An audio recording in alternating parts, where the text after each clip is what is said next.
Voy a tratar de hacer el tema lo más conciso, le voy a decir así, ¿ya? Para abarcar y a ver si en 1 hora y 20 lo terminamos, para seguir disfrutando nuestro feriado. Ante todo esto, muchísimas gracias por la asistencia. Como le decía a Josué, es mejor no postergar. Luego se cruza todo, se cruza todo. Yo sé que nos ha agarrado feriado y se nos va a cruzar otros feriados, ¿ya? El jueves y el viernes siempre son días piñas. Yo trato o evito que las clases sean esos días cuando era presencial, y ahora que hemos retornado a presencial en la facultad también los evito. En virtualidad no tanto, porque hay la opción de hacer virtual, ¿no? Pero por ejemplo mañana también tengo clases toda la mañana, así que porque la gente, ya los chicos saben, ya profe, basta de postergaciones, basta, mañana que me toca ayunar, igual va, listo, con su clase ya no ayuno eso. Bien, vamos a hablar el día de hoy de un tema que es casi la mitad de lo que vendría a ser el curso de bioquímica, ¿ya? El próximo semestre vamos a estar llevando bioquímica. Y esta clase es una antesala a lo que nosotros vamos a tocar en ese curso. Y trata acerca de la bioenergética y el metabolismo celular. Aquí nosotros vamos a conocer el papel, pues, que cumple todos los mecanismos bioenergéticos para poder mantenernos a nosotros con vida. Porque ese es el objetivo. Todo lo que nosotros hacemos, todo lo que nosotros consumimos, degradamos, asimilamos, absorbemos y volver a construir, se trata de ganar material y de ganar energía. ¿Ya? Nosotros somos un cúmulo de energía, pero un cúmulo de energía especial. ¿Y por qué razón? Porque no es que nosotros busquemos estar dentro de un equilibrio con nuestro ambiente, sino que el cuerpo nuestro está en desequilibrio con el ambiente. ¿Por qué razón, profe? O sea, ¿cómo que en desequilibrio? O sea, me refiero al desequilibrio químico con el ambiente, porque acá afuera hay menos carbono que lo que hay dentro de tu cuerpo. Acá afuera hay menos cantidad de agua que lo que hay dentro de tu cuerpo. Acá afuera hay menos temperatura de lo que hay en tu cuerpo. Profe, pero afuera hace un calor de la pitrimitri. No, sí, pero eso es por el calor específico del agua. Pero imagínate que acá afuera estemos a 37 en estos momentos. No, ahorita deberíamos estar entre los 25 y 26. Si alguien saca temperatura ahorita, ya podemos estar ya sin mentir hasta los 28, ¿no? Salvo me digan, no, profe, estamos a 30. Pero no podríamos llegar a 37, estaríamos derritiéndonos en este momento. Pero, profe, nosotros estamos a 37, pero tenemos un mecanismo de compensación para poder mantenernos en ese estilo, ¿ya? Ahora, para que nosotros podamos mantener este desequilibrio químico, es esencial el tener energía. ¿Está bien? Tener energía, eso es esencial. Si nosotros tenemos que subir un cerro, hay que tener energía. Si nosotros tenemos que subir una escalera, hay que tener energía. Entonces, en este caso es importante el hecho de que debemos mantener esta energía y tener procedimientos celulares, fisiológicos, que nos permitan a nosotros tener esta energía que a su vez nos permite mantener el desequilibrio químico, ¿ya? Y estas acciones, este conjunto de acciones, nosotros lo vamos a conocer como metabolismo. ¿Por qué razón? Porque nosotros vamos a captar energía. Ah, pero profe, ya captamos energía, tranquilamente podemos utilizar esa energía para poder hacer nuestras cosas. No, no es tanto así, porque nosotros podemos capturar la energía, pero tenemos que procesar en esa energía para saber usarlo, ¿ok? Para saber usarlo. Nuestro cuerpo es como esos transformadores, como los cargadores de tu celular, los cargadores de tu laptop, tienen un transformador, ¿no? Pero, profe, es energía eléctrica, claro, pero no es lo mismo que entra al cargador y lo que del cargador sale al equipo. Ahí hay un proceso de transformación de la energía eléctrica y llega una energía eléctrica estabilizada y determinado voltaje y amperaje hacia el celular, hacia la laptop. Es lo mismo. Nosotros cuando consumes tu pollo a la brasa, o ahora que estamos en Semana Santa, sabemos que no podemos comer pues carnes rojas, ¿no es cierto? Los creyentes comemos ¿qué cosa? Comemos pescadito. Entonces, nosotros comemos pescadito, ¿ya? Pescadito, todo sancochadito. Mañana no se come nada porque mañana es penitencia, ¿no es cierto? Entonces, ¿qué hace? Lo que conocemos cuando comemos el pescadito y las cosas sancochadas, vamos a tener que procesar esa energía química que estamos consumiendo con los alimentos y lo vamos a usar de la manera como nuestro cuerpo sabe usarlo. ¿Ya? O sea, la energía química que está contenida en los enlaces de los polímeros, nosotros al final lo vamos a transformar en esta dichosa molécula que conocemos como ATP. ¿Ya? Entonces, ¿cómo sabemos que un organismo o como una entidad está viva? Sabemos porque cambia su ambiente, porque cambia el entorno. Por esa razón nosotros sabemos que algo está vivo o algo vivo estuvo ahí. Nosotros nos ponemos a pensar, por ejemplo, que nuestra mamá o nuestro papá entra a nuestro cuarto así a las 5 de la mañana y ve que todo nuestro cuarto está como al lado de la izquierda, organizado. ¿Ya? Claro, sin el niño que está ahí. Pero todo ve ordenado. Si nuestros papás ven todo ordenado en nuestro cuarto a las 5:30, 6 de la mañana, cuando ellos entran, ¿ya? ¿Qué cosa van a pensar ellos? A ver, ideas. ¿Qué cosa piensan? ¿Qué podría venirse a la mente? ¿Mm?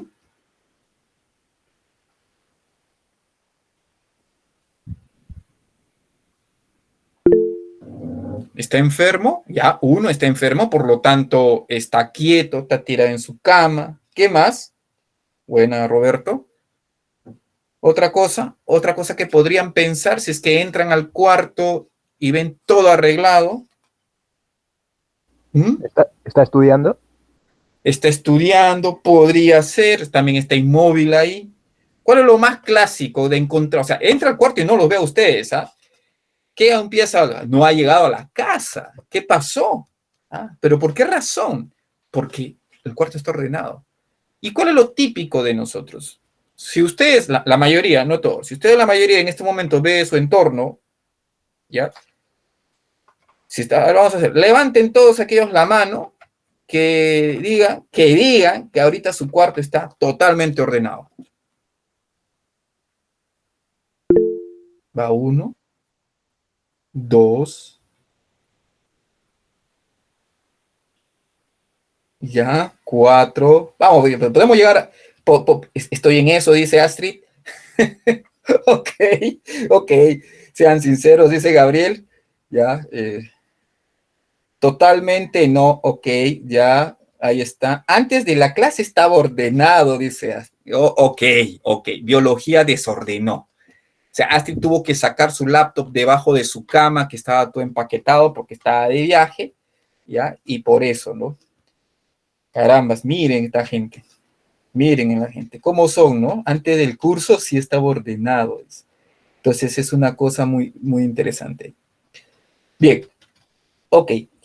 Entonces se dan cuenta, donde nosotros pasemos, por donde nosotros pasemos, siempre vamos a dejar un desorden. ¿Y qué no decir cuando vamos a un concierto, no? ¿Cómo decimos que el concierto estuvo bueno? No sé si han ido a los conciertos, porque se han ido a los conciertos. Estuvo Paramount, estuvo Calvin Harris, si no me equivoco, ¿sí? ¿No? Sí. Estuvo, ahora último, creo que estuvo el grupo 5, yo no pude estar, estuve en Chile, así que estaba, cuando se pasa un concierto, deja todo lo que está como a la derecha, la imagen de la derecha, ¿se dan cuenta? ¿Por qué? Porque esa es nuestra función, ¿ya? Esa es nuestra función. Entonces, ¿qué, profe? ¿Nosotros transformamos nuestro ambiente? Claro, todo ser vivo tiene que transformar el ambiente. Entonces, al momento de transformar su ambiente, va a cumplir algo muy simpático, algo que ustedes conocen, que es la famosa leyes de la termodinámica. Y las leyes de la termodinámica, ¿qué nos dicen? Las leyes de la termodinámica nos dicen que tanto la materia como la energía no se destruye, solamente se transforma. Y eso en un proceso biológico también se cumple. Porque si ustedes observan aquí la figurita esta, ¿ya? Si observan la figurita esta, vemos que está entrando energía luminosa, o sea, la energía solar.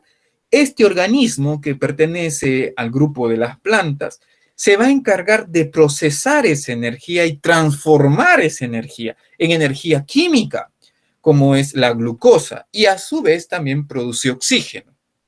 Pero lo que nos interesa aquí es la glucosa, porque luego este otro organismo, aquí está Bad Bunny, ¿ok? Acá está el conejito malo. El conejito malo, ¿qué va a hacer? ¿No? ¿Qué es lo que va a hacer? Va a agarrar la glucosa, se lo va a llevar a su guagua para sentir el perfume y lo va a confirmar en ¿qué? En ATP, ¿no es cierto? Aquí, ATP, y lo vuelve a transformar. ¿Se dan cuenta?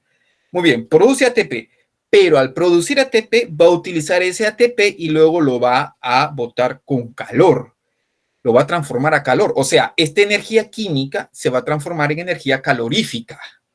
Entonces, en buena cuenta, lo que nosotros tenemos aquí es que la energía luminosa al final se va a convertir o se va a transformar en energía térmica.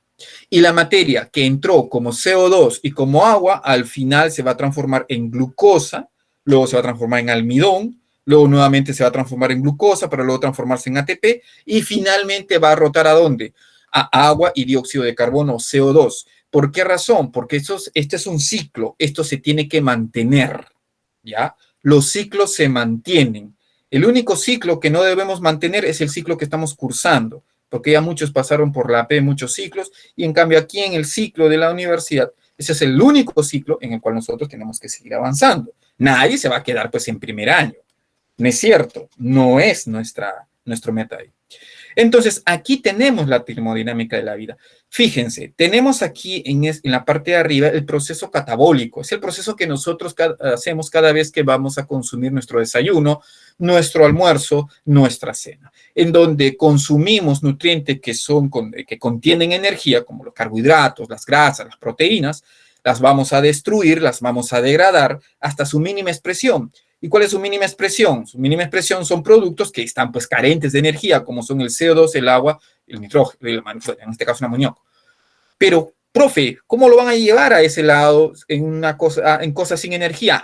El punto es que en el proceso del catabolismo se crea la energía química que va a ser utilizada en el proceso del anabolismo.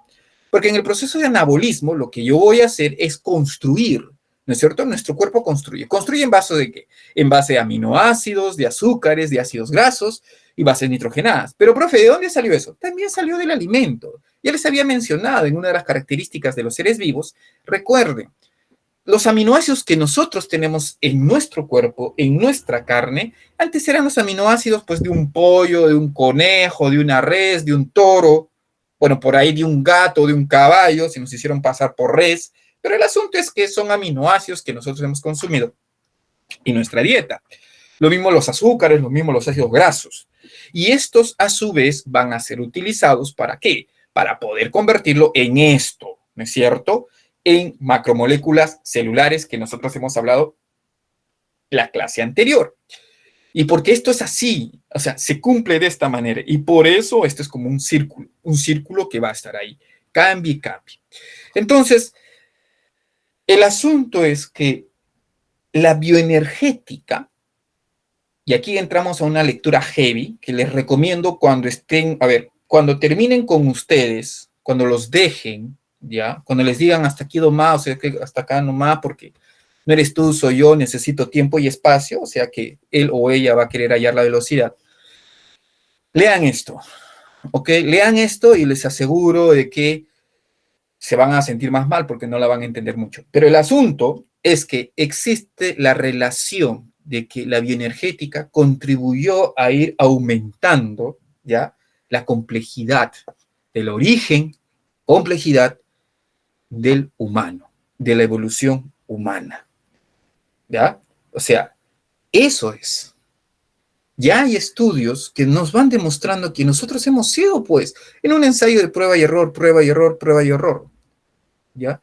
En donde nosotros vamos a estar íntimamente relacionados con el proceso bioenergético. Y cuando existen fluctuaciones en los procesos generadores de energía o en los procesos transformadores de energía, ahí vamos a hablar el terreno de las enfermedades humanas de complejidad. Y como les digo, esto simplemente les pongo aquí para que ustedes ya vayan entendiendo que el asunto bioenergético viene desde muchísimos años. Y que no solamente se trata aquí de que tú me vayas a diseñar, profe, hemos diseñado un brazo robótico. No, se trata de que este brazo robótico esté adaptado a la complejidad bioenergética del cuerpo que lo va a contener. Y que supere la expectativa de solamente agarrar, sino que también sienta. Y actualmente vi un episodio, ¿ya? ahí en el cable, de cómo es que ya se están formando estos brazos con capacidad de sentir y de sentir textura y enviarlo al cerebro. ¿Ok? Entonces, ahí es donde uno comprende que el biomédico que está haciendo eso tiene bien en cuenta cómo son los criterios de percepción. ¿Entienden? Y a eso apuntan ustedes. Por eso se necesita la base biológica. No solamente la base física, química, tecnológica, sino también la base biológica. Entonces, entramos a la cancha del metabolismo, ¿ya? Ese pues, metabolismo en donde algunos consumimos algo y después nos vuelve a dar hambre. Otros consumen medio chocolatito y ya se están hinchando, ya están gorditos o gorditas, ¿no? Otros comen y no engordan. Es un metabolismo diferente. No, profe, lo que pasa es que ellos tienen una tenia allá adentro, ¿no? Ahí a los picones salen, no, debe tener una tenia, capaz esta parásita. No, profe, ¿qué tenia? ¿Qué tenia va a tener? Debe tener una anaconda adentro, dicen. ¿Por qué? Porque come y no engorda. Ah, es que su metabolismo es elevado.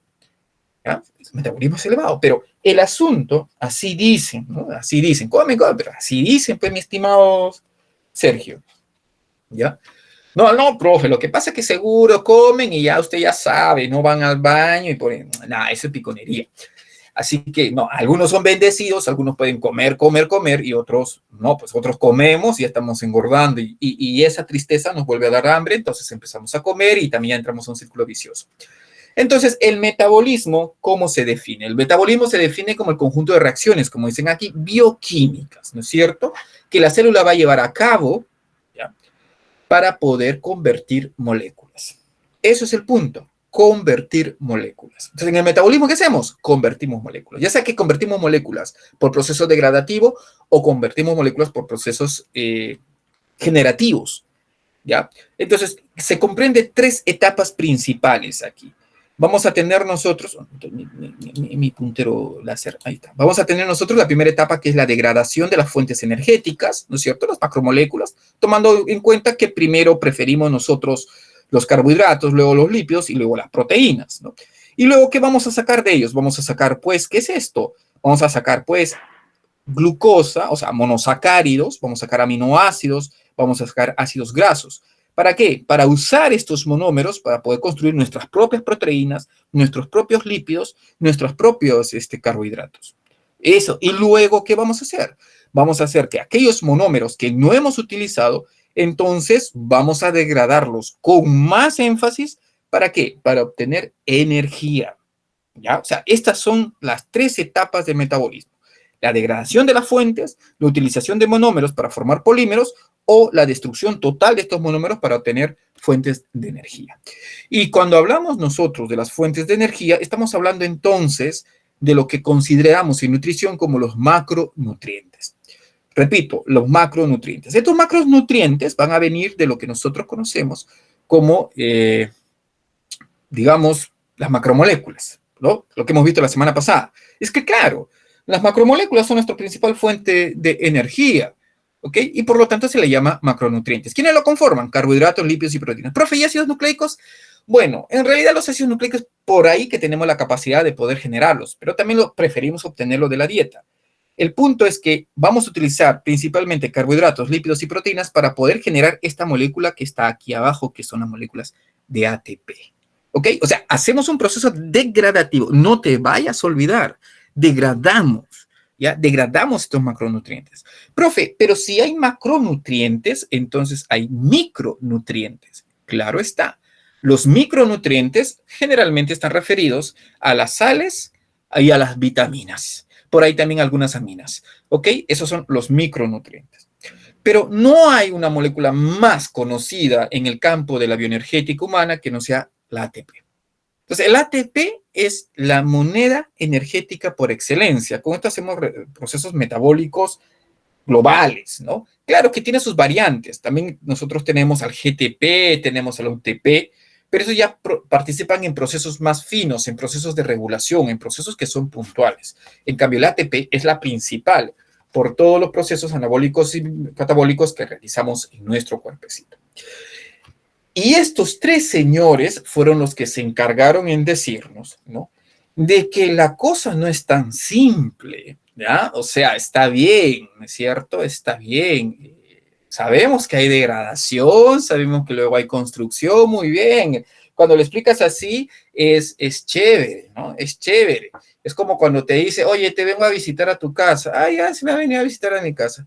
¿Pero dónde vives tú? Ah, yo vivo en Villa María. ¿Dónde vive el amigo o la amiga? Ah, yo vivo en Puente Piedra. Entonces, como que el asunto de decir, oye, ella dijo, sí, has llegado, qué chévere, ¿no? Pero ¿qué te cuesta venir? Dicen hay veces, ¿no? Está cerquita, Doma.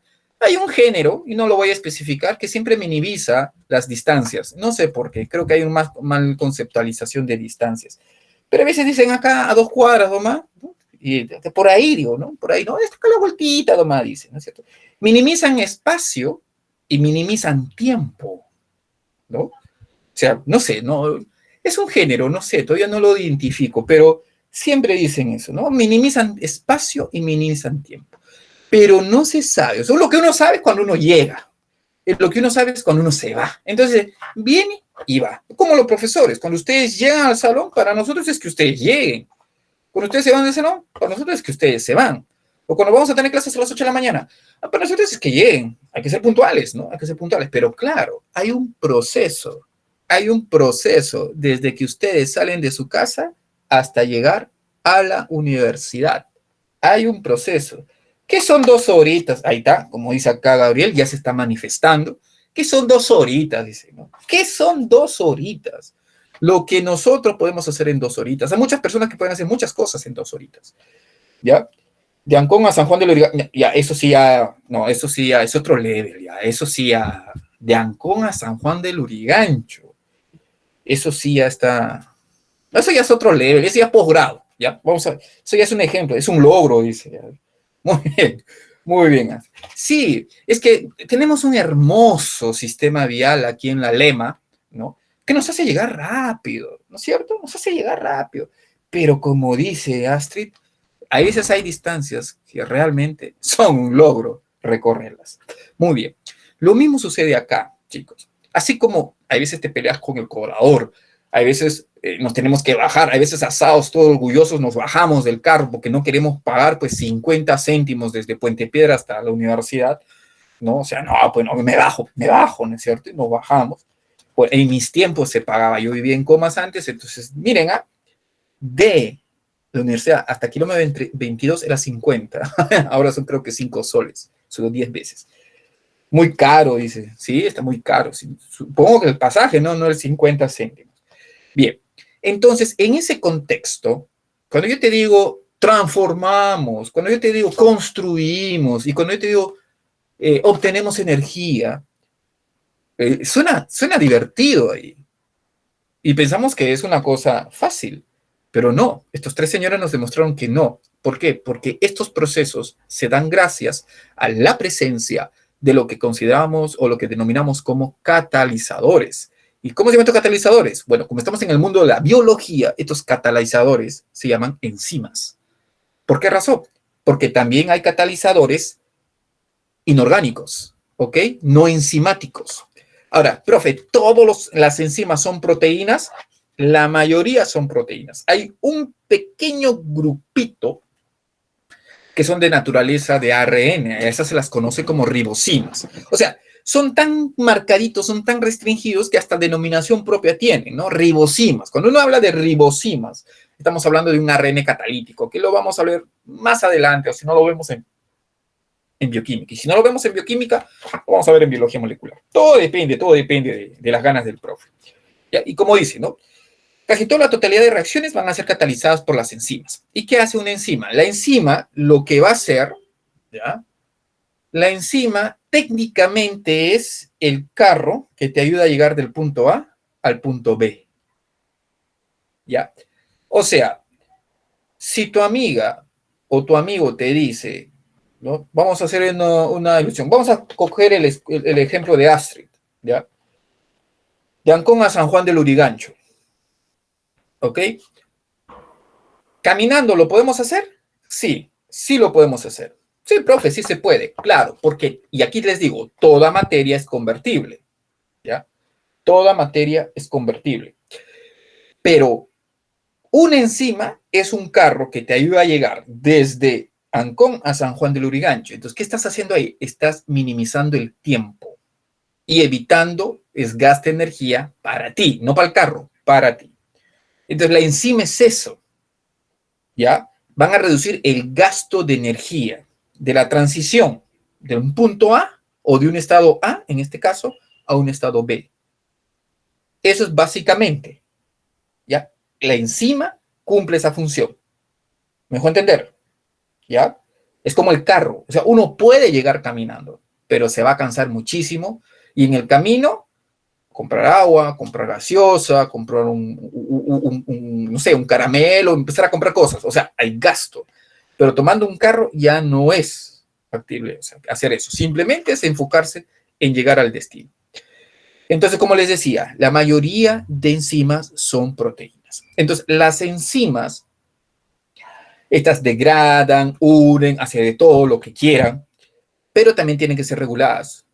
Y para ello existen los cofactores, que son componentes químicos que ayudan a estas enzimas a trabajar y otros ayudan a que funcionen o las regulan. Es como la gasolina del carro o cualquier otro insumo del carro, que sin eso no se va a dar el movimiento. Entonces, sin estos cofactores tampoco se va a dar la actividad enzimática. ¿Ok? Entonces, estos cofactores pueden ser, pues, orgánicos, pueden ser inorgánicos, ¿ya? Hay otros que se llaman grupos prostéticos y cuando ya se arman, se conoce como holoenzima, ¿no?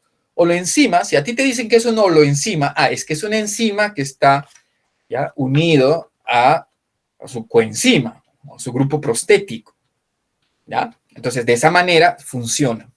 Profe, por eso ya nos vamos un poquito aquí dándole complejidad. O sea, pues les dije, esto es una parte de lo que va a ser bioquímica adelante, pero ya estamos aprendiendo. Se necesitan las enzimas que van a reducir el gasto energético del cambio, pero la manera de cómo vamos a regular a las enzimas es utilizando coenzimas, ya, cofactores. Entonces, en este caso es importante. Vamos avanzando. ¿Ya? Y aquí está. Tenemos aquí la apoenzima, se denomina la enzima cuando está sin su coenzima, se llama apoenzima. Cuando ya está con la apoenzima, cuando se junta con la coenzima, se convierte en holoenzima. Profe, muy difícil, ya. Cuando llega a su grupo es una enzima activa. Ahorita para kinder, ¿ok? Para kinder. Ahora, otras enzimas no es que necesitan que otra molécula se les pegue para funcionar, sino que también una manera de regularlas es a través de procesos de modificaciones químicas como son las fosforilaciones, ¿ya? O las glicosilaciones. Cuando están glicosiladas o fosforiladas también están funcionando. Ahora, una cosa importante, como les dije, la mayoría de las enzimas son proteínas. Y hemos visto nosotros la semana pasada de que las enzimas están expuestas a un proceso que se llama desnaturalización proteica. Entonces, ¿qué sucede? Las enzimas también están a merced de este principio de desnaturalización. Y eso es que hay que tener presente la temperatura. Hay temperaturas óptimas en el funcionamiento de una enzima, ¿ya? Así como hay temperaturas que la van a inhibir, específicamente las temperaturas bajas, y va a haber pues temperaturas que la van a destruir por el principio de desnaturalización. Y cuando nos da la fiebre, estimados, cuando nos da la fiebre, al aumentarse la temperatura, las enzimas más termosensibles que nosotros vamos a tener son pues aquellas que se ubican a nivel de la mitocondria y exclusivamente a nivel de las mitocondrias neuronales. Por esa razón, cuando una persona tiene mucho tiempo con fiebre, pasado los 40 grados centígrados, hay compromiso cerebral, hay compromiso neuronal. Por eso siempre hay que evitar llegar a esos 40, por eso los baños helados hacen que la temperatura vaya bajando, porque es peligrosa la fiebre. O sea, la fiebre es buena porque nos avisa que algo está fallando o algo está pasando, pero la fiebre es mala cuando nosotros ya no la controlamos, ¿correcto? Ahora, ¿cómo se denominan las enzimas? Para biología celular, vamos a decir que las enzimas se van a denominar agregándoles el sufijo asa al nombre de su sustrato. Por ejemplo, si tengo que degradar a un fosfolípido, fosfolipasa. Si tengo que degradar una proteína, proteinasa. Si tengo que degradar un carbohidrato, bueno, no se llama carbohidratasa, se llama glucosidasa, ¿ya? Entonces, así, si tengo que degradar un lípido, lipasa. Si tengo que degradar, pues, a un Brian, ¿cómo serían? Brañasa. Si tengo que degradar a un Astrid, sería astridasa. Si tengo que degradar pues a un Enrique, ¿cómo sería? Enricasa.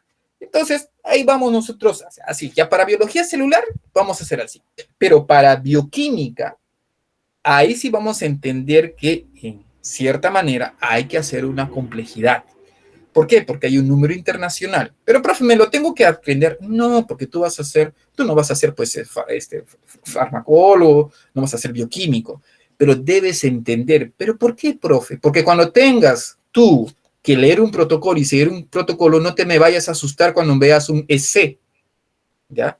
EC. Porque si tú le preguntas ahorita a ChatGPT, no te va a decir que es un EC. Sí, ya estoy empezando. El próximo paso lo voy a hacer con ChatGPT. A ver, vamos a ver qué tal sale ese paso. A ver, espero que lo puedan destruir las preguntas que nos da la inteligencia artificial.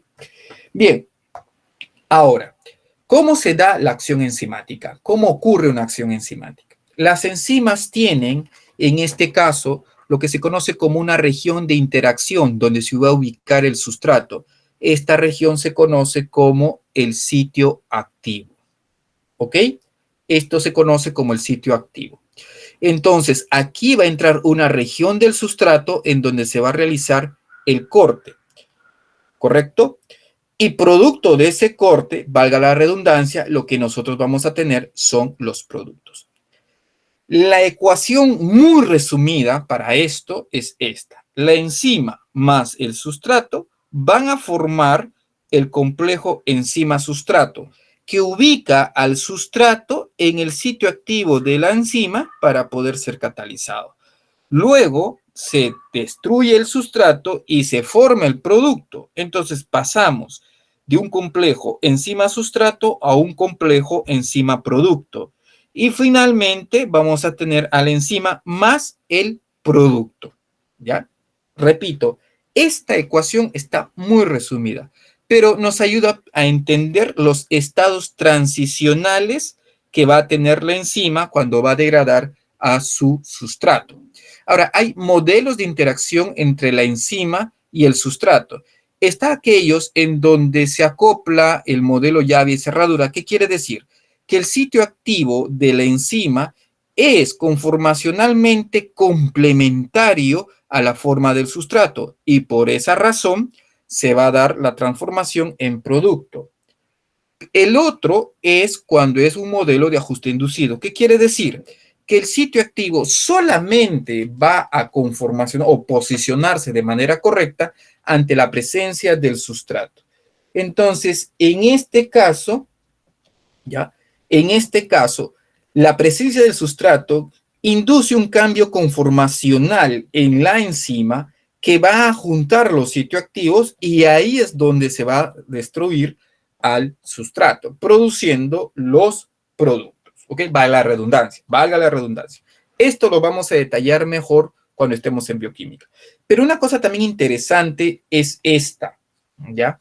Es esta. ¿Y qué se trata? No es para colapsar, aunque no, ustedes este tipo de cosas, ustedes que les encanta la física, la química y la matemática, lo van a entender bien. Aquí está lo que les decía del tiempo de que la materia se puede cambiar. O sea, la materia sí se puede transformar sin acción de enzimas.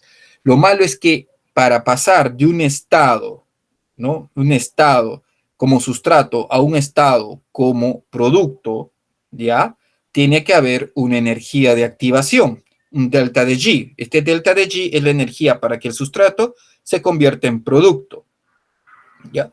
Entonces, ¿qué hace la enzima? La enzima amenora esa energía de activación. ¿Y cómo la amenora? Gracias a que se forman estos estados transicionales de enzima sustrato y enzima producto. Entonces, el delta de G, en este caso, se minimiza, ¿ya? ¿Por qué? Porque aquí se emplea el delta de Cat.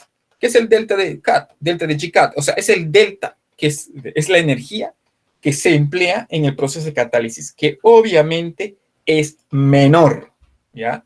Mucho menor al que va o al que utilizaría en un estado natural en donde un sustrato se tiene que convertir en un producto, pero sin la acción enzimática. Bien, entonces, en este caso, cuando nosotros tenemos la acción enzimática, debemos entender también un asunto importante, y es el hecho de que los estados transicionales también dependen de la efectividad del sitio activo, ¿ya? Para la mayoría de enzimas, el modelo de llave cerradura no se cumple. ¿Y por qué razón? Por ejemplo, acá nosotros tenemos en el estado, bueno, en el ejemplo A, aquí tenemos a la barrita de metal, que es el sustrato. El estado transicional sería que la barrita se esté doblando a tal punto que se rompa. Claro, para que esto suceda, obviamente se genera un delta de G bastante grande. Ahora, cuando nosotros tenemos una enzima cuyo sitio activo es complementario al sustrato, ¿no? Fíjense, aquí está, jamás va a existir, ¿qué cosa? Jamás va a existir el estado transicional. ¿Por qué? Porque es imposible que aquí se vaya a doblar, ¿ya? Es imposible. Por eso les digo, la mayoría de enzimas no cumplen el asunto del el modelo de llave cerradura. Por lo tanto, el delta de G de cat, o sea, el delta de catálisis, la energía de catálisis va a ser mucho mayor, pues, que la energía no catalizada. O sea, y esto no se puede ver. O sea, esto para un organismo es totalmente ilógico. No se puede hacer eso. Por eso en la evolución, lo que ha hecho las enzimas al momento de iniciar su proceso evolutivo, su evolución proteica, y tener más eficacia al momento de realizar la catálisis, es que los sitios activos van a contener un espacio que contemple, ¿ya? No que sea complementario al sustrato, sino que sea complementario al estado transicional. Entonces, cuando es complementario al estado transicional, ahí sí vamos a tener una eficacia catalítica. Entonces, eso es lo que importa, que se tenga un estado, ¿no? Que se tenga un espacio que sea complementario al estado transicional, en donde se va a cambiar el sustrato a producto, ¿correcto? Eso es lo que se necesita, eso es lo que se requiere.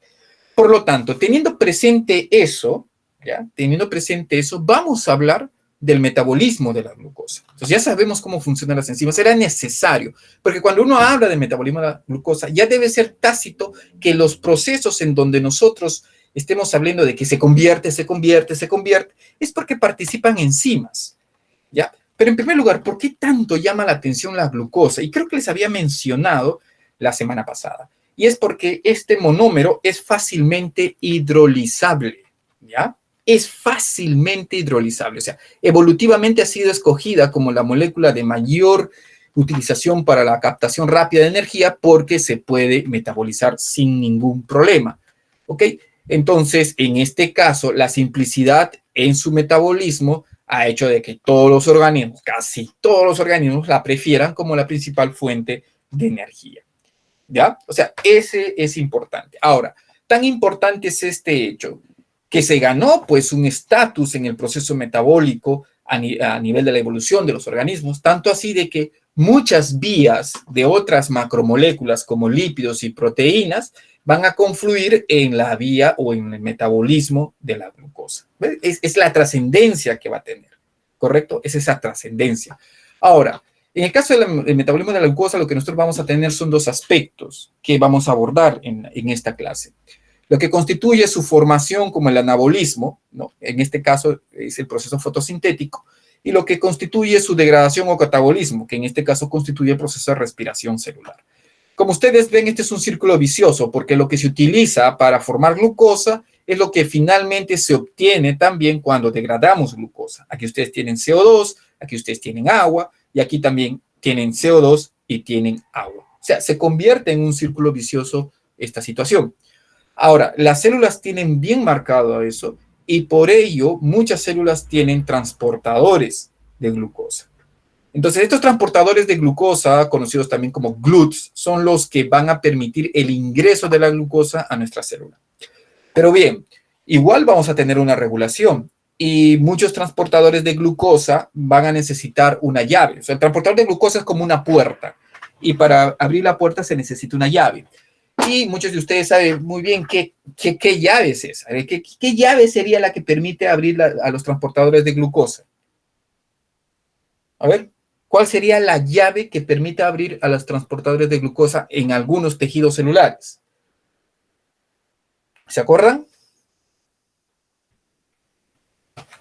o no se acuerdan?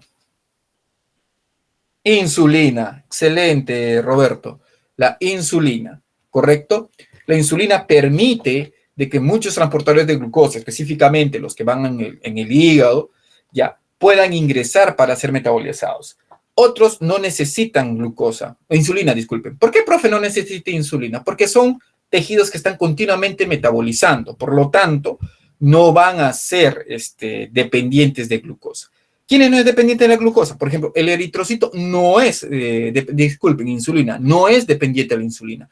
El eritrocito consume y consume la glucosa sin necesidad de la presencia de insulina. El hígado y las células beta pancreáticas tampoco son, digamos, dependientes de la insulina. Ellos simplemente hacen ingresar a la glucosa, aún así la insulina esté baja.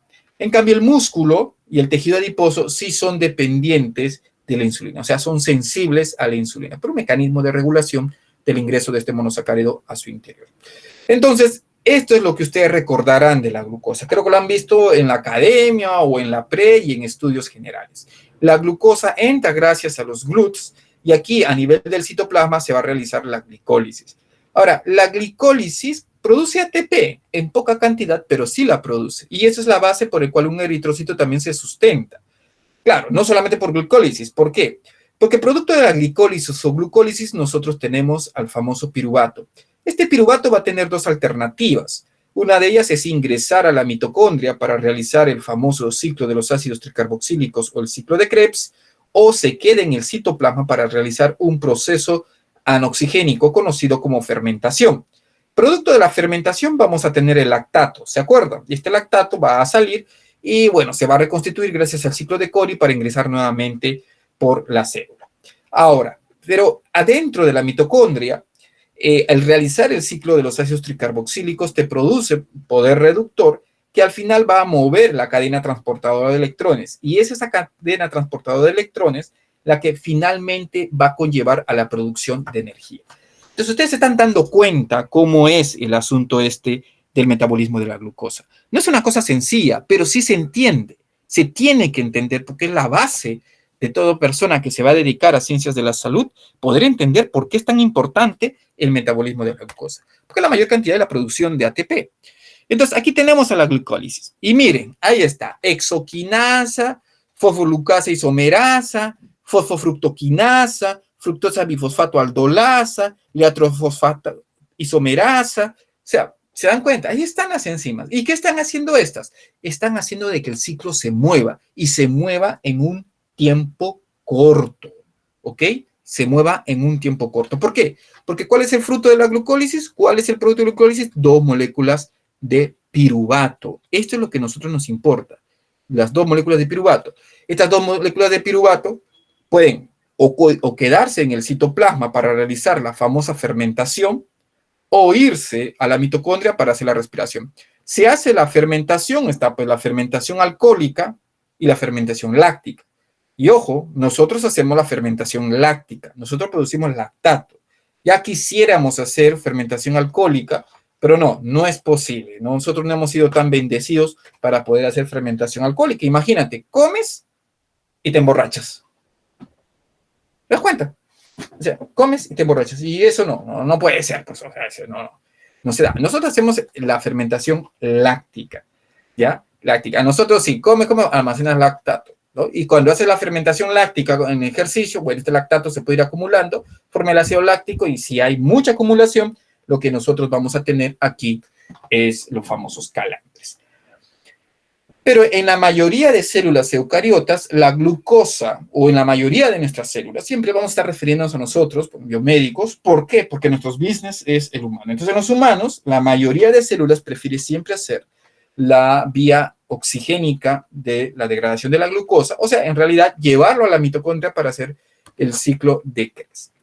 Pero este es un recordaris de lo que es la fermentación láctica, de lo que nosotros hacemos. Y parte del piruvato, y está la lactato deshidrogenasa, que es la enzima de cambiar el piruvato al lactato. ¿Quién lo hace? Lo hace los eritrocitos de manera obligatoria. Profe, ¿por qué lo hace de manera obligatoria? Esto lo hace porque los eritrocitos en su proceso de maduración perdieron las organelas incluyendo a las mitocondrias, ¿correcto? Incluyendo a las mitocondrias. Entonces, en ese sentido, no podemos nosotros realizar o no vamos a poder ver nosotros respiración celular en los eritrocitos. En lo que existe en los eritrocitos es la fermentación. Ahora, el músculo esquelético eso lo hace de manera opcional y la fermentación se hace cuando nosotros estamos realizando lo que se conoce como el ejercicio intenso, ¿ya? Ejercicios intensos. Entonces ahí, para ponerle más punche, ahí cuando estamos jugando las pichangas, ¿no? Cuando salimos a jugar pichanga, estamos pichangueando, estamos perdiendo ya como 4 o 5 partidos, y la jugamos, no todo o nada, para que nos devuelvan las apuestas, ¿no? Entonces jugamos todo o nada, ahí sacamos fuerza de flaqueza y listo, logramos que también nos ganen ese partido y ya nos volvemos, aparte de cansados, estamos regresando sin moneditas a casa. ¿Correcto? Sí, a veces le ponemos punche todo, pero no solamente hay que ponerle punche, lo que también hay que poner es soles, ¿no? Soles y goles sobre todo. Muy bien. Pero recuerden, el lactato es reciclado y este proceso de reciclamiento del lactato se lleva a cabo en el ciclo de Cori. Entonces, ese lactato que se ha producido a nivel del músculo, por ejemplo, ¿no? Es sacado de la célula muscular, llevado por el torrente sanguíneo, ¿hacia dónde? Hacia el hígado, donde a nivel de citoplasma el lactato es producido a piruvato, el piruvato es producido a glucosa, por un proceso que se llama gluconeogénesis, ¿ya? Mucho cuidado ahí, se llama gluconeogénesis, ¿ya?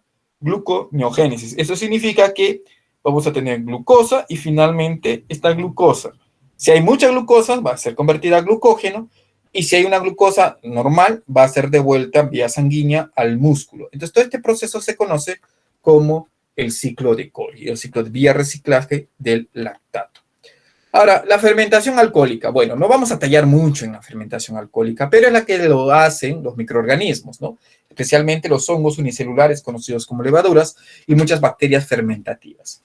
¿Estas qué buscan? Estas buscan la producción de alcohol etílico, ¿ya? Pero nosotros lo empleamos para muchas cosas, como para la producción de panes, para la producción de picarones, ¿ya?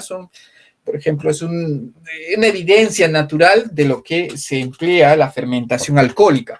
¿Pero por qué tanto, profe? Pero si un pan no me emborracha, lo que pasa es que ahí se necesita más por su capacidad de liberación de CO2. Este gas es el que hace leudar. O sea, no es que aumente, cuando dice, uy, aumentó de más, esto es un milagro, no tanto es así, no es que de una masa salgan dos masas, sino de que se empieza a llenar de gases. ¿Y de qué gases? Del CO2, ¿ya?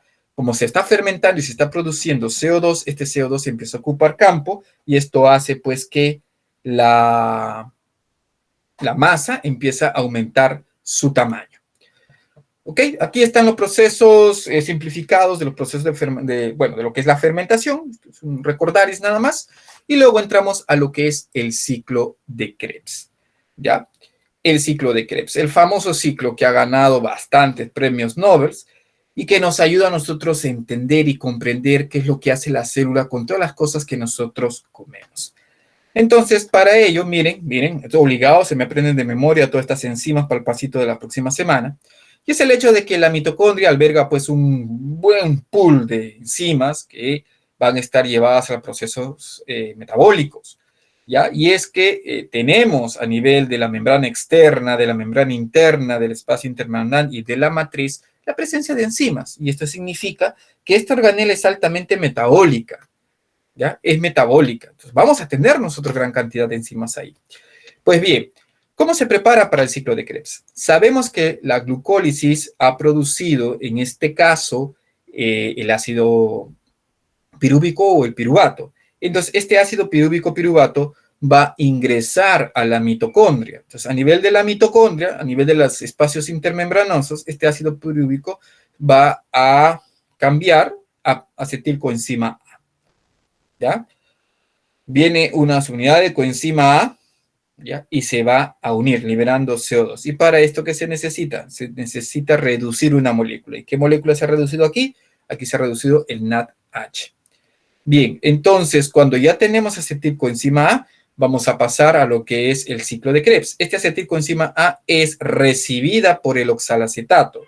Al ser recibida por el hexalacetato, tenemos el citrato, luego el cisoaconitato, el isocitrato, el alfa-zeta-glutarato, el succinilcoenzima A, el succinato, fumarato, malato, oxalacetato. Es más, creo que tienen hasta un rap o un reggae del ciclo de Krebs, ¿no es cierto? De ahí me pasan el link. Yo he escuchado por ahí que ustedes ahí bailan el ciclo de Krebs, ¿no? Ya cuando están en la universidad, ¿qué están bailando el perreo del ciclo de Krebs, dicen, ¿no? Entonces, ahí está. Vamos, dale con tu malato, dicen, ¿no? Entonces, en este caso, es un poco complejo. Cada una de estas significa un paso ¿no? Un paso bien trascendental para la generación. Ok, felina se llama. Ok, muy bien. Entonces vamos a buscar felina. ¿Seguro? ¿No? No sé, no me estés troleando. ¿Eh? Bien, ahora, fíjense, ¿cómo es un ciclo de? ¿Ya? Este es un ciclo. Los ciclos no tienen un principio y un fin, son ciclos. Entonces no van a tener un producto final. Lo que nosotros sacamos del ciclo de Krebs es el poder reductor y energía. Entonces, cuando nosotros decimos poder reductor, es este NADH que tienes aquí, NADH que tienes aquí, ¿ya? Esos son los que nosotros vamos a utilizar. ¿Para llevarlo a dónde? Para llevarlo a la cadena transportadora de electrones, en donde el NAD y el FAT, que también se forman en el ciclo de Krebs, van a ser utilizados para poder sacar ese hidrógeno que permite la liberación del electrón. Es la liberación de este electrón el que va a permitir. Entonces, a nivel de la membrana interna mitocondrial, nosotros vamos a tener los complejos que forman parte del sistema respiratorio celular. Entonces, en este caso tenemos al complejo NAD, al complejo succinato de deshidrogenasa, al complejo de los citocromos y la famosa citocromo oxidasa. Profe, mucho nombre, sí, simplemente es para que tú te vayas ubicando en complejidad, ¿ya? Te vayas ubicando en complejidad. Entonces, ¿qué vamos a tener aquí? Estos elementos que forman parte de estos complejos se van a encargar de pelotear ¿a quién? Al electrón. Porque ustedes ven aquí que está el complejo 1, 2, 3 y 4. Entonces, ustedes ven que el NAD viene, libera su hidrógeno, pero al liberar el hidrógeno, o sea, técnicamente libera un protón, va a liberar el electrón. Entonces, este electrón es peloteado, ¿ya? Peloteada hacia la ubiquinona, hacia los citocromos, hacia otra ubiquinona, al citocromo C, lo saltan, el succinato y fumarato es el que se encargan del FAT, también liberan electrón. Todo se va a ir peloteando. Los electrones con las flechas azules son las que se van a pelotear de un lugar a otro. ¿Para qué? Para que finalmente llegue a la citocromo oxidasa. Estos electrones llegan a la citocromo oxidasa. ¿Y la citocromo oxidasa qué va a hacer? Va a coger una molécula, o mejor dicho, un átomo de oxígeno y le va a agregar un electrón más. Entonces lo va a desestabilizar y para poder estabilizarlo va a tener que hacer uso de un hidrógeno. Y por lo tanto, lo que nosotros vamos a tener aquí es la formación de agua. Profe, pero ¿para qué era el NAD? ¿Simplemente para liberar los electrones y que estos pasan por la cadena transportadora? No, no solamente eso, porque la liberación de este electrón, como les dije, viene acompañado por la liberación de un protón previo. Entonces, estos protones lo que van a hacer es aprovechar la presencia de los complejos y van a salir al espacio intermembranoso. Entonces, en ese momento que van pasando más electrones, van saliendo más protones y forman lo que nosotros llamamos una gradiente protón motriz. Esta gradiente protón motriz es la que finalmente va a activar a la ATP sintasa. Esta ATP sintasa va a consumir, ¿ok? Va a consumir a lo que se denomina, ¿no? a esta gradiente para formar ADP y ATP. Bien, y justamente, un ratito.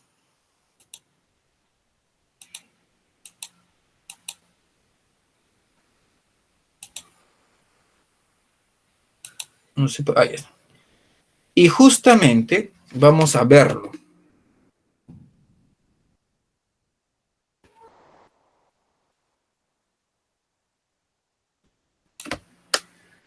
Lo voy a poner en su link también. Uy, no, este es el problema que tengo actualmente con mi máquina. Miren, está poseída.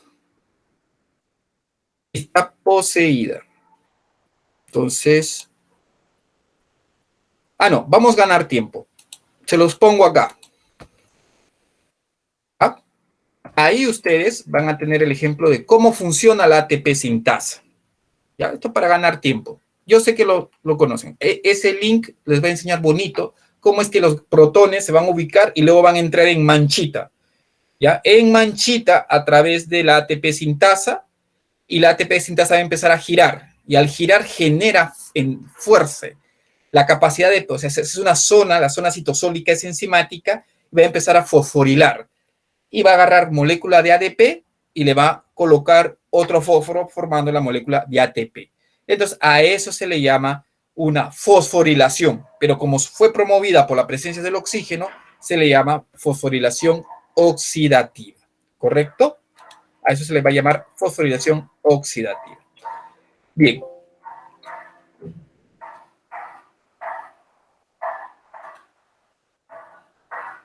Muy bien. Ahora, hay un balance que nos va a explicar a nosotros que por más que veamos la participación de varios intermediarios, la participación de varias enzimas, porque algunos dicen, profe, pero eso es un asunto muy costoso. No, porque al final cuando uno hace el balance energético se va a encontrar con esto, ¿ya? Que técnicamente es favorable, que técnicamente podemos producir gran cantidad de ATP. Y el proceso de respiración aeróbica es uno de los procesos que más cantidad de ATP va a generar. Bien, pero eso era cuando utilizamos la glucosa. ¿Y cómo es cuando se forma la glucosa? Y con esta es la última parte de la clase. ¿Estamos vivos? ¿Hay alguien por ahí? Sí, profesor, todo bien. ¿Sí? ¿Todo bien? ¿Sí, sí? Sí, no sé, ese sí, sí, sí, sí. Muchos sí, Astrid, muchos sí. Estamos vivos, sí, a duras Sí, penas. profesor. Dime. No, sí, estamos vivos. Ah, ya, estamos vivos, estamos. Y mira, con el sí, con el C. Cristian, espero que te crucifiquen, ¿ah? O por lo menos te den latigazos. Inconsciente, pero de pie, dice. Está cargando su Vía Crucis ahorita. No, profe, es que feriado, el cerebro ya había condicionado, dice. Ya, pero ya vamos a hacer fotosíntesis. Ya, mira, con fotosíntesis terminamos. Con fotosíntesis terminamos, ¿ya? Cuando ustedes digan, oye, ¿ustedes han sufrido su Jueves Santo? Sí, hemos sufrido Jueves Santos. ¿Qué, has visto el Vía Crucis? No, he visto metabolismo. Listo. Zanjado. ¿Ok? Han pagado sus pecados. No he pagado mis pecados, el profe nos ha hecho ver metabolismo y así que no, olvídate. Yo mañana sí igual que voy a estar igual ahí. Voy a ayunar ya tranquilo. Ya sé qué pasa cuando ayunas. Ya vas a saber qué pasa cuando ayunas, ¿ok? Bien. Fotosíntesis entonces. Que la fotosíntesis, esto ya es más simple. Bueno, en explicación ya es más simple. La transformación de energía. Ya queda claro cuando yo te digo esto es transformación de energía. Tienes que tener la energía electromagnética a la energía química. Se desarrolla virtualmente en dos fases, la luminosa y la fase oscura. La fase luminosa se va a desarrollar en los fotosistemas, eso tú lo sabes, todo tranquilo, estos fotosistemas se ubican en la membrana de los tilacoides, que suelen posicionarse unos sobre otros formando las granas. ¿Ya? Entonces, estos fotosistemas están condicionados muy semejante a lo que estaba condicionado las proteínas en las membranas mitocondrial para hacer la carga transportada de electrones. Aquí va a suceder lo mismo. ¿Ya? Aquí va a suceder lo mismo. Solo que aquí es ¿quién mueve? Aquí no hay poder reductor que mueva.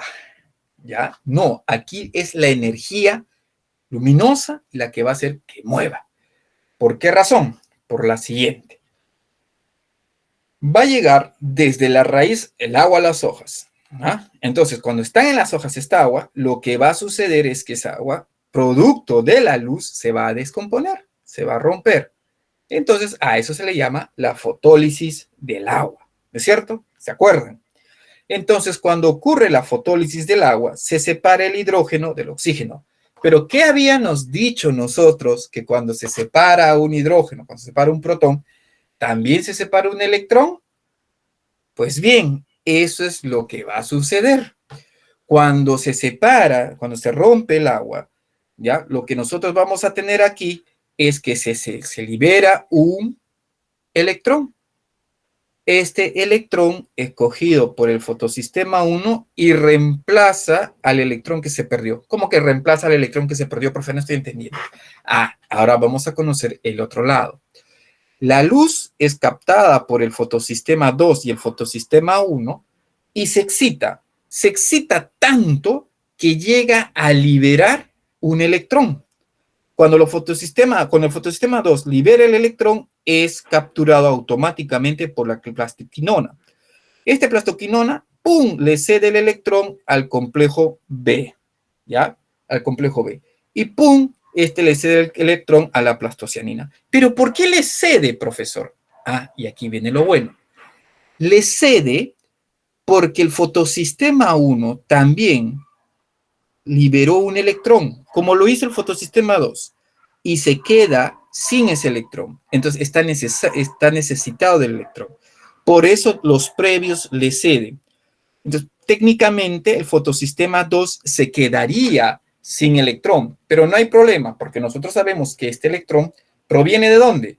Proviene de la molécula de agua que se ha roto. ¿Ok? Profe, ¿y el fotosistema 1 para qué liberó ese electrón? Ese electrón fue liberado para poder unirse a la ferrodoxina.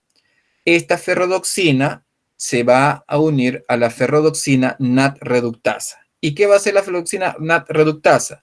Va a coger una molécula de NADP y le va a colocar el electrón. Pero al colocarle el electrón, le va a poner en carga negativa de más. Y para poder neutralizar esa carga negativa de más, se une al hidrógeno. Entonces tenemos NADPH.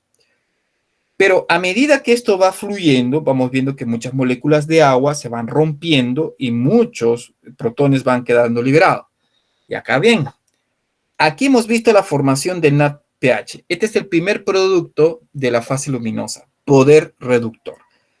Lo demás, ya, todos los protones se van a ir a una ATP sintasa para producir ¿qué cosa?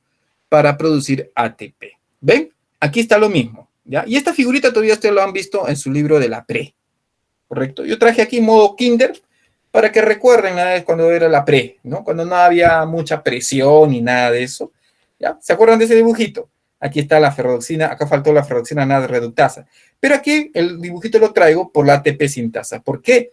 Porque esos hidrógenos, vuelvo a repetir, que son producto de la fotólisis del agua, se van a estar amontonando aquí. Entonces van a buscar una salida a través de que, al igual que en la mitocondria, aquí lo van a hacer a través de la ATP sintasa. Entonces, a través de esta enzima va a salir, va a hacer girar, ¿y qué va a hacer esta? Esta va a tener la suficiente energía de agarrar fósforo inorgánico, ADP, y convertirlo en ATP.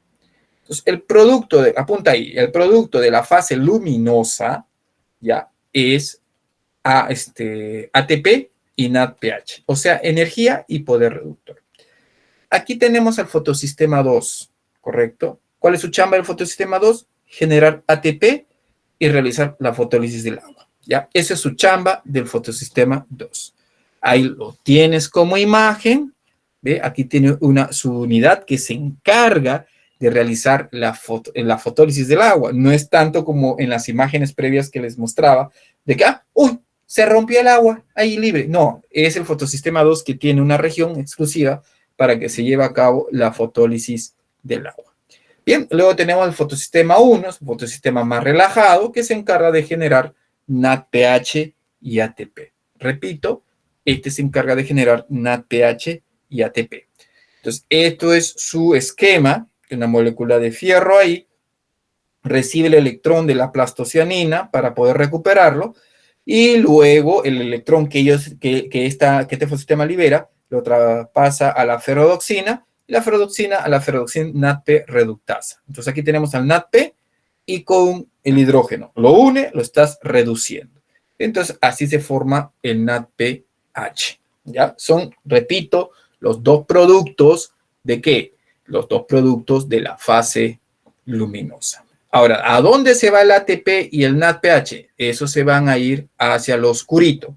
Pero antes, un repasito de lo que es la fosforilación cíclica, ¿no? La fosforilación cíclica, esta va a suceder cuando hay escasez, ¿ya? Entonces, para no poder estar ahí produciendo mucho, porque hay escasez, se da la fosforilación, la fotofosforilación cíclica. Y este es un esquema general para que ubiquen, ¿no? ¿Dónde está? Acá está el lumen del tilacoide, aquí están los fotosistemas. ¿ya? Y aquí está la ATP sintasa. Bien, entonces nos vamos al oscurito. Estas son las reacciones independientes de la luz. Ya estamos terminando. No se preocupe, ya estamos terminando. ¿Ya? ¿Qué se utiliza? El ATP y el NADPH que se produjo en la fase luminosa. ¿Cómo comienza? Comienza con esto, el paso más trascendental en la vida del planeta Tierra. Y es este evento que se conoce como la fijación del carbono. Se le dice fijación del carbono porque este carbono de color anaranjado que ustedes están observando aquí es inorgánico. Esto es una molécula de CO2. Y aquí tenemos una molécula, una pentosa, que es la ribulosa 1,5 bifosfato, ¿no? Entonces, esta es una pentosa y aquí está este CO2. Ahora, lo que va a suceder es que este carbono inorgánico se va a unir a esta molécula orgánica y lo hace de esta forma, ¿ve? Formando el producto intermediario.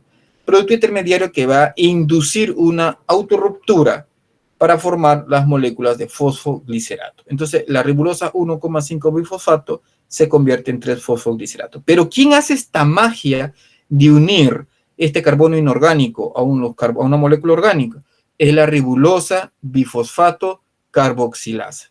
Esta es la que se encarga de realizar este procedimiento. ¿Ok? Bien, entonces aquí nosotros tenemos el dióxido de carbono, aquí tenemos la ribulosa 1,5 bifosfato y aquí está la rubisco, ¿no? Que es la enzima que se encarga, dicho sea de paso, es la enzima más abundante en el planeta, ¿ya? Es la que se va a encargar, pues, de unir o fijar el dióxido de carbono. Entonces, va a formar 3-fosfoglicerato, que luego va a ser fosforilado gracias al ATP que viene de la fotosíntesis, de la fase luminosa, y forma 1,3 bifosfoglicerato. ¿Ya? Ahora, este 1,3 bifosfoglicerato se va a isomerizar y va a formar gliceraldehído 3-fosfato. ¿Pero gracias a qué? A un proceso de reducción del NADPH para producir NADP. ¿Pero de dónde viene el NADPH? Viene de la fase luminosa.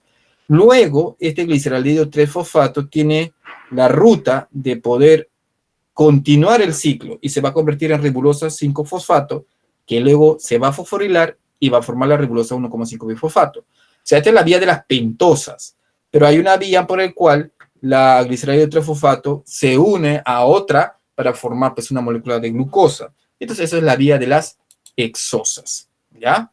La vía de las hexosas. Entonces, cuando se produce justamente este de acá, ¿no? Este gliceraldehído, cuando se une, va a formar el gliceraldehído, aquí está el gliceraldehído 3-fosfato, se va a formar, cuando se unen los dos, la fructosa 1,6 bifosfato.